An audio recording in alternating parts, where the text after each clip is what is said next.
Okay, so we were talking about the iTind, as you mentioned. The point is that why do we need to have something new, different from the things that you have already shown to us during this amazing meeting? Because nowadays, there are not only the things that we can do in OR, we can also offer minimal invasive treatments for our patient. This does not mean that everyone can have a mist, but for sure, we do need a mist right now. And the reason is this one, because nowadays we have patients who have unmet need. So they have symptom, they want a symptom relief with rapid recovery and the ejaculation preservation. And these cannot be achieved with the standard technologies, with the standard technique that we have, like the HOLEP, like the standard resection. There are also patients who does not want to take medication, and so they want to avoid all the side effects of the medications. And there are, yes, patients who are keen to have innovative treatments. So for sure, my point of view is that we do need the MIST now. And think about the patient perspective, someone that does not want something that is included into the guidelines. We have to think about that we have our clinical insight, our new research, our new things that we can suggest to patient. And remember, when we counsel the patient, that nowadays we do exactly know that the patient, well, yes, they're getting better of their symptoms, but they are really keen to have a solution for their symptoms without touching the ejaculatory function, so preserving the sexual function 100%. iTind is a minimally invasive treatment that for sure aligns with the patient preferences and to the patient's request to maintain the ejaculation. For the one who does not know who iTind is, it's a very small device that is a temporary device placed only for 1 week at the level of the bladder neck of the patient. You can see in this video how it works, how it opens. It's like a sort of tulips that opens at the level of the bladder neck. The iTind is basically done by 3 nitinol struts that are connected on the top of the device to maintain the tension. There's also a sort of tongue that is used to prevent the device migration. And then there's a polyester retrieval suture that is anchored to the proximal part of the device and is used for the retrieval. And I'm going to show you a semi-live case to show you how it really works and how to remove it. A very important thing is that this specific device is made by nitinol, and the nitinol is an alloy of nickel and titanium. And it's really, really an interesting material because it has a super elasticity, but it also maintains the shape and the memory without changing the shape once it's placed. Basically, the iTind works in this way. So when it expanded at the level of the bladder neck, it creates a pressure at the level of the prostatic urethra. And these pressures, as you can see in this image, induces a local ischemia necrosis at the level of 12, 5, and 7 o'clock at the level of the bladder neck. And this force is delivered throughout 5 to 7 days, so the time in which the device is inserted at the level of the bladder neck. How to place it? So we were saying that it's a temporary device. So there's the insertion, there's the implantation period, and then after that you have to remove this small device. In this video, you're going to see all the different steps. So first of all, let's start with the placement. We perform this kind of procedure in a pure local anesthesia, so the patient is awake. I don't have an anesthesiologist with me. There's only a nurse who can eventually give some sedation to the patient. It's important to talk with the patient, to always explaining what you're doing, because of course it might a little bit hurt the patient. The patient knows that he has to be, this has to stay stable in the bed for like 3 minutes. Once you have done the local anesthesia, you insert gently the device using a rigid scope. You can do it also with a flexible one, but it's really, really more easy with a rigid scope. So once that you have insert the rigid endoscope, you use only the shelf to place inside, as you're seeing, the iTind. And once that the device is inside, you remove the shelf of the cystoscope, and leaving the device inside, you go back inside again, follow this blue line that is a plastic blue line that is basically is all around the retrieval suture and indicates you where the tongue is, because the blue line is opposite to the tongue.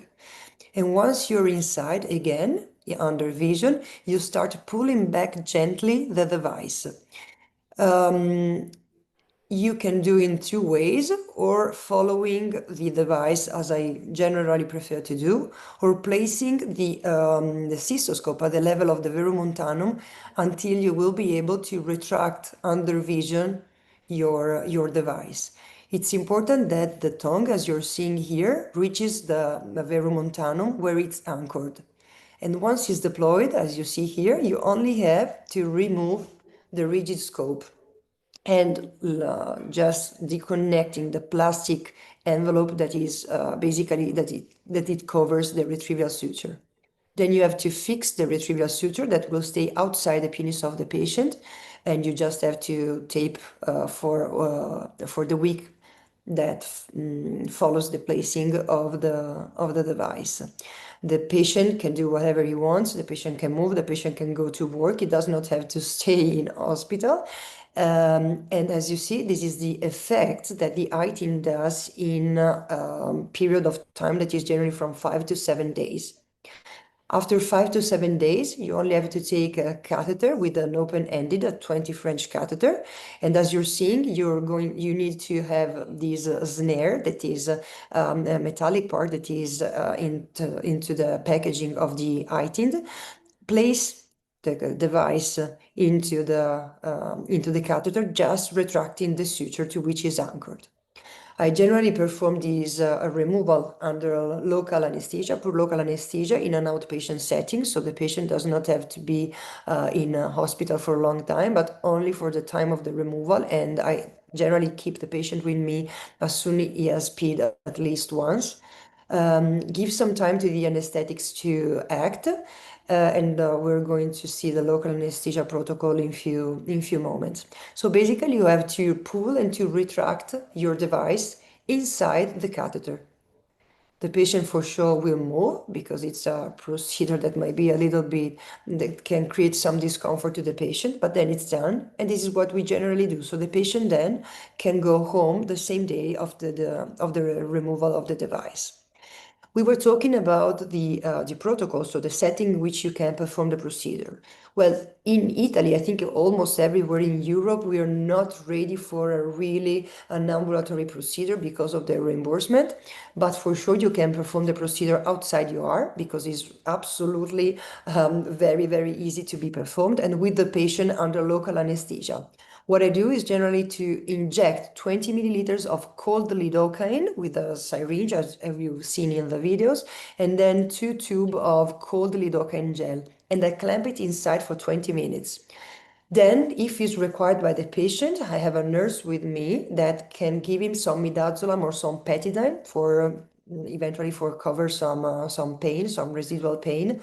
But the patient is awake, like a sort of colonoscopy or gastroscopy.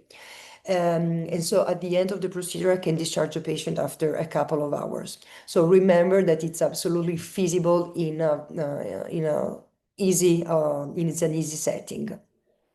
Some tips about the postoperative management. So keep the patient with you for some hours after the positioning, and they can do whatever they want after they have been discharged. In my experience, 1 out of 5 patients might complain a little bit of pain, quite high, like 8 out of 10 on the VIA score for the first 24, 48 hours. And they say that the pain remains for 5 to 7 days.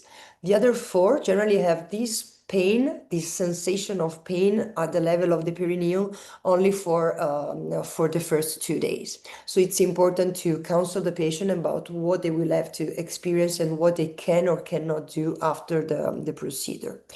I always give the patient some medications after the treatment, like some paracetamol, some non-steroidal anti-inflammatory drugs.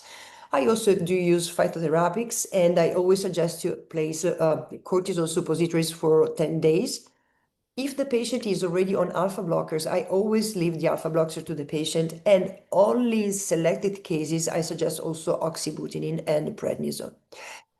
Give them some lifestyle counseling, such as drink more water and try to irrigate your bladder as much as you can, and eventually place some petroleum jelly or lidocaine gel at the level of at the level of the urethral orifice to reduce the discomfort of the retrieval suture. How about patient selection? That I think is the most important thing, because if you remember this slide, mists are not for everyone. You can try, but you have to be really careful when you select a patient if you want to have good outcomes. So patient selection is really mandatory for our patient. First of all, remember that the patient that requires you a mist, or the one that you have to, or you want to select for a mist, are sort of special patients. You really need to take care of them during the consultation, after the procedure. Be there for the patient and be ready to answer and to listen to all of them answers, and eventually some their concerns or doubt. Remember that the most important thing, like likely the 100% of them, is the ejaculation maintenance. And for sure, with the iTind, you can guarantee them that they will for sure have it maintained. As doctors, as urologists, we really have to know everything about our patient. It's not like a standard patient who would have in past suggested to perform a QRP. We have to know the IPSS to assess everything before the procedure, also for us to have a sort of somehow follow up to for the evaluation at the level at the evaluation of the patient. So for sure, patient expectation, desire, PSA, Qmax, post-voiding residual, IPSS, as we were saying. But I think that it's really, really important to know also the prostate volume and the prostate shape, and also to have an assessment of our bladder. Why prostate volume and shape it's important? Because if you say that the prostate is like 60 milliliters, but you don't consider the median lobe, you will skip some important information, and you might have some unexpected situation in when you perform the procedure. For example, as we're going to see in the next slides, the median lobe is a real contraindications for the iTind. So you really have to know if you can or if you cannot do the procedure on your patient before having any kind of surprise in OR. And also, if you think about the bladder, if a patient has a situation like this one, so giant diverticula, or if the bladder wall thickness is really, really high, or if there's a high post-voiding residue, or if there are stones into the bladders, these are all contraindications for our treatment. So my suggestion is to study every kind of patient that we want to treat with a minimally invasive treatment, with transrectal ultrasound and also a cystoscopy. iTind as well, as it's part of the mist that we have. For sure, these require times. It's not a time saving, and it's also add money to that we request to our patient to do all the evaluation that are really necessary to perform the procedure. But as we were saying, if we properly select the patient, we will for sure have better outcomes. So in my opinion, it's really, really important. About the indication of the iTind, as we do know, we have to not include prostate volume that are higher than 60 milliliters, but for sure we can include patients with a high bladder neck or a primary bladder neck obstruction. And like in the other mist, we need to have a good detrusor function if we want to have better outcomes, because mist is really, in general, we need still a good bladder function to have better results. That's an example of a very good candidate for the iTind, and it's the only minimally invasive treatment that will give you good results in a patient with this situation. So with a high bladder neck and with a pure prostatic bladder neck obstruction. On the other side, as we were saying, exclude patients who have an obstructive median lobe patients that have an active urinary tract infection or artificial urinary sphincter or any kind of implant within the urethra. Some words about the clinical insight. So there are lots of papers that are coming in our literature about the iTind. These are the main studies that has been published in the previous year. I would like to suggest you that the prostate volume is every time around 40 or slightly more milliliters. But the most important thing is that all these patients that has been evaluated in these registrative studies, but also in the real world study, and our experience in Inguarda are really demonstrates the same results. Patients have important reduction of the IPSS since few days after the treatment, and the reduction in the IPSS stays stable at least for 48 months. Also about the flow max, there's an improvement since few days after the treatment, and it will stay stable for more than 6 months, and then in some cases it tends to reduce with some recurrence or some retreatments, medical or surgical, in like 1 year. But this is something that happens with all the minimal invasive treatments, so we really again need to counsel the patient very properly when we suggest them to perform this kind of treatments. We can have, like in every surgery, some adverse events. We have to remember the patient that they can have dysuria, some hematuria, some pain and discomfort, some frequency and urgency, and somehow some gross hematuria that can be treated with a catheter placement. It's very, very rare to have urinary incontinence while the device is inside. My advice is in that case to remove immediately the device, because it might indicate that the device is too far from the bladder neck, that is at the level of the sphincter, and it might cause problems to the patient. So it happens to me once, and I immediately removed the device because I was not sure of the positioning, and now the patient is absolutely fine. I have retreated him, and he's happy about the treatment that he did. I just would like to present you briefly these two studies, only the draft of the study that we have submitted. The first one is a study in which we have reviewed our data, basically the Italian one, but then we have done a sort of agreement with other colleagues all around the world, the maximum expert in this procedure, that is the iTind, and we all do agree that the iTind is the unique mist that can efficiently treat the patient with primary bladder neck obstruction. So imagine a young patient like 30 years old who's not having any kind of benefits with an alpha blockers, or is also keen to have a good rate of fertility and to maintain the ejaculation because he's keen to have children. So remember that the iTind can be a perfect treatment for this kind of patient. And in Italy, it's an interesting study that we have recently submitted to the Journal of Endocrinology. We have evaluated the patient satisfaction and the decision regret about doing this treatment. And we are really satisfied about the results that we have seen. It's a multi-center study. Because apparently mostly the young patient and the one that have a less compromised bladder are the ones who are more satisfied, and the satisfaction rates are higher for really more months after the procedure. So my suggestion is, first of all, in general, when you have to counsel a patient for a mist and the iTind as well, to set the expectation of the patient, because they think that will be deobstructed forever. It's not like this, but for sure they will have a good improvement for many months, or better for many years in the largest part of the patient. And since iTind has different characteristics for the other mist, you can not only treat prostate that are up to 60 milliliters, but also young people and people who have a primary bladder neck obstruction that are not otherwise treatable with other mist.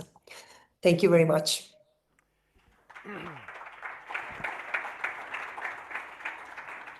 Silvia, congratulations for your more than didactic presentation as always, and sharing your huge experience with this. We have time only for one question, and I am going to be very practical in my question.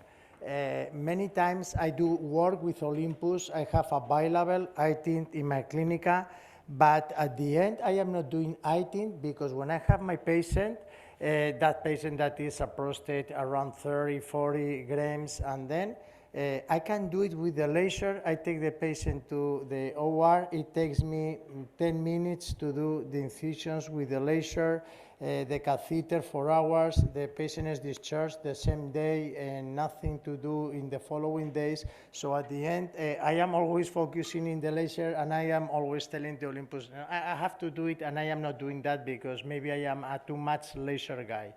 Tell me, why should we be doing iTind instead of incisions with a laser, with the TFL of Soltive, instead of putting an iTind? Why? Ejaculation preservation, first of all, you can guarantee that to your patient. And in my hospital waiting list, because if we have to perform a laser or a HoLEP/TWIP, it waits 3 years. And your So perception of, do the patients really complain of the device in the urethra, or it is something that it is not so important? Because we know that sometimes the literature don't represent really our clinical practice. In your opinion, the patients are complaining of having that device for 1 week in the penis or not? I spend like half an hour to tell everything to the patient. I don't want the patient to text me, to write me emails after the procedure. I prefer to spend time before. The patient is scared. The patient knows that he might stay at home for 1 week. And as I was telling you, 1 out of 5 will be like at home for 1 week saying, why did I do that? But at the end, he knows that he will be better. The other 4 really can walk the dog, can go to work. Again, it's really important to be very, very clear with patient. I've tried to do some injection in the prostate using the Schelling catheter. I don't know if you're aware of what that device is. It's basically like doing a sort of prostatic block before the procedure, injecting some cortisone and some lidocaine. And I found that the patient really are not complaining about the postoperative treatment. So if we can do every time that to our patient, they will be probably better. It's not always feasible, but for sure it will help them to overcome the postoperative period. So thank you very much. Big applause for Silvia Secco. Thank you for Thank being you. with us. We miss you, Silvia. Me too.